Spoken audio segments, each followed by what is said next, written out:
Hogan here, VIP TV, sponsored by 666bet.com. How you doing, mate? I'm sound, are you? Yeah, not too bad. Hey, what are you doing? Knocking people out, first round? I know it doesn't happen very often, but it's nice to get an early night. Yeah, I've been doing weights with Kerry Kays, and I felt bigger at the weight, I felt stronger at the weight, and I just feel the weights work this time. Not the best level of opponent, but I can only beat who's put in front of me. Yeah. But yeah, it was nice to. As soon as I landed with the right hand, he went over, and then I knew his game over, to be honest, from the start. So it was nice to get an early night. That was in October, was it? On the Josh Waddington when he won the European title, wasn't it? Yeah. Last time out, and you're out early New Year, is it January? January 23rd on the Crawler Bill. I'm chief support on that MEN. And that's Bonesview Arena, in it. So. Yeah, and that's defending this. What is it, WBC International? Yeah, it's a vacant title, WBC International. A title I've never won before, so it's another one to the list of belts. So it's nice. It's nice to be fighting for a title again, and it's just another step to fighting for a world title again. You know, and that's your ambition, innit? Go back for a world title. Of course, yeah. I didn't want to drop down to British level. I wanted to. No disrespect with British level, I finished with that 2 years ago. I feel I belong at world level.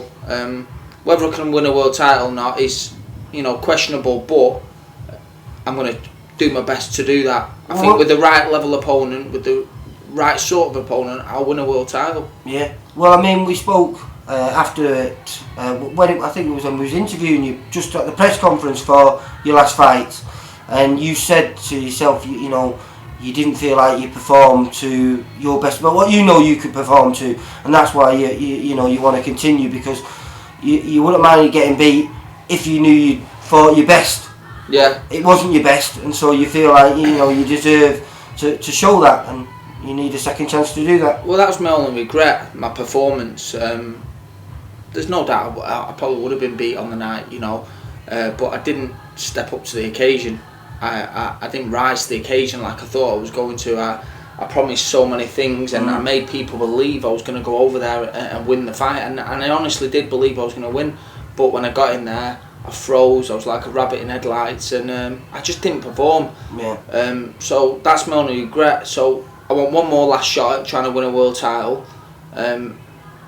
And if I can't do that, there's no regrets, because I'm positive, I'm 100% sure I'll perform when I'm back at that level, because I've learned from New York. Yeah, well, I mean, it was a big occasion for you, and to be the main star there over in New York must have been fantastic. Oh, it was brilliant. The 2 weeks leading up to it, training in America, it was a dream come true. From a little boy, an early age, winning a British title would have been good enough for me, but to be chief support at Barclays Centre was amazing. Fighting in Brooklyn, it was great. Yeah, without a doubt, mate. Without a doubt. I'd say I'm being interviewed by good interviews, not like me. So it must be nice doing the Sky and all American TV and everything. Yeah, the realisation for me was when Michael Buffer introduced me into the ring. That was amazing, because I seen him at the weigh-in, and I thought he was only doing top of the bill, and then I found out he was doing chief support as well, so I was over the moon. Of course. Because I never thought I'd have him introduce me into the ring, a lad from Blackpool, being introduced to the ring by Michael Buffer. Yeah. No, I say, I know, like I say, it didn't go the way you wanted it to go, and you didn't perform the way you wanted to perform, but to be over there, I felt it, and all the hype, we were going over there, it was the excitement and everything. I know Steve went over, and Bobby and all that, and he said it'd be nice for you to have a chance again and fight to the standard that you wanted you to fight to, mate. Yeah, of course. That was, like I said, my only regret, and that's what when I get back to that level, I've learned from New York, and I'm sure I'll perform on the night. Must have been a right shock to the system, though, to be in the middle of all that. You must have been in a daze permanently. It was strange training over there, but I thought everything would work out, because every camp you have your odd little niggle, you have your odd little problems, but I just thought everything would pan out, but it didn't. Training over there was a bit strange, but then when I got in the ring, that's when it set in. I thought, wow, where am I here? I just thought I'd get in and be like fighting in Sheffield or fighting in Blackpool in front of my whole. It just wasn't. I felt lonely, and the ring is a lonely place, but when I got in there, I felt lonely. I felt on my own, and I don't usually feel that. It was a strange feeling, but I'll know how to cope with that next time. But that's it. It's like boxing is a massive learning curve, and that's hopefully the final straw for you now. And next time, hopefully, you'll be coming home with a belt, mate. Yeah, definitely. Fight for this WBC International. So I said when I lost to Andrade, you know, you've got to do it step by step. I can't just rush into those big fights again. So I got a first round knockout against, what's his name? Oh, no, I'm not even going to try and say it. Begins with an F, doesn't it, at the end? Oh, Fraga. That's it. Fraga. Yeah, a first round knockout against Fraga. So step by step, I'll get there again. And it will. Do we know who the opponent is for this fight, for the vacant title? Yeah, we're fighting. Of course, yeah, Carson Jones. We're fighting Carson Jones, the American Carson Jones, who he's a classy operator. He comes, big puncher. Comes forward, big puncher. He's strong. But I fought them kind of opponents before, you know. In fact, a bit similar to Maciel. The one the title the eliminator for the world title shot, wasn't it? Yeah, and very similar opponent. And what a fight that was. So it has the makings of a great fight. He comes forward. He's going to walk onto my jab at some point in the fight. Yeah. As long as it doesn't finish early, then it's going to be a great fight. Well, without I mean, when he fought Kell Brook the first time. And that, I mean, he pushed Kell Brook so much. I know Kell wasn't really 100% fit, he said, but he didn't have pushing, didn't he? And he had some real scary moments in there for Kell. So, and I've sparred with Kell, and I know how good he is. So for anyone to push Kell Brook, and even if he was a little bit unfit, he is a good fighter. And he's a massive welterweight as well. Yeah, he is. Well, you're right. And there's not much difference in size between the two of you, is there really? There's not. No, there's not. I mean, there is in height, but he is a little bit bigger than me. Yeah. So Carson Jones, he's definitely a step up from Fraga, but of course. One that I need to take and get this WBC International under my belt. And then move on and fight for a world title again. That's what I want from 2015. I think it's a perfect fight for you, mate. It's a really good test because you know you've got to go out and beat him, and if you can beat him in style, then you know you are ready for going back into the world class scene again.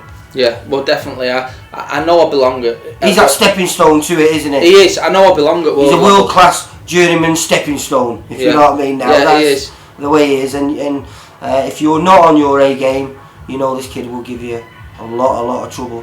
So. Yeah, definitely. So I've just got to make sure I'm fit. I'm fully focused, and prove to people that there's no lasting effects from the Andrade fight, because a lot of people are questioning how much it took out of me. And to be honest, I did a 14-week camp, never landed a punch, probably landed 2 or 3 punches. So I've got so much left to give. Yeah.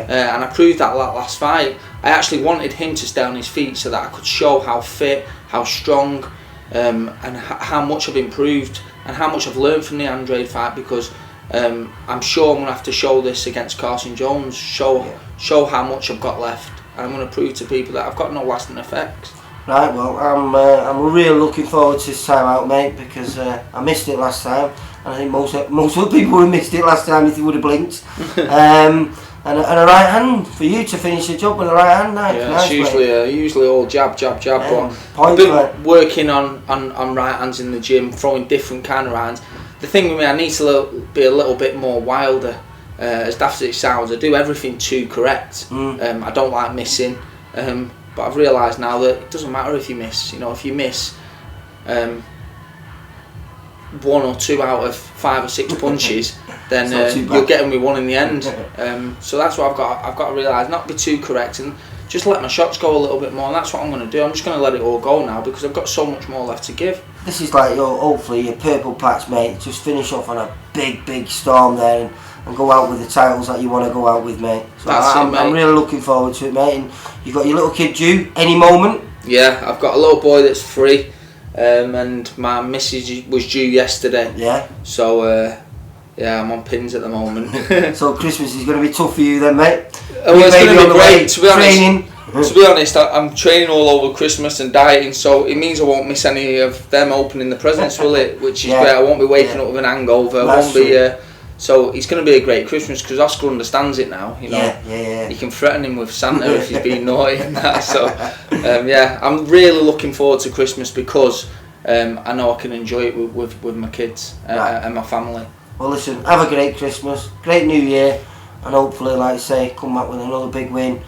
Is it the 23rd of January? 23rd of January. Phones for you in we'll probably change that now because they've gone bust, haven't they? Alright, listen, Brian, take care, mate. Bye. Thanks, mate. See ya. That's how Carson goes.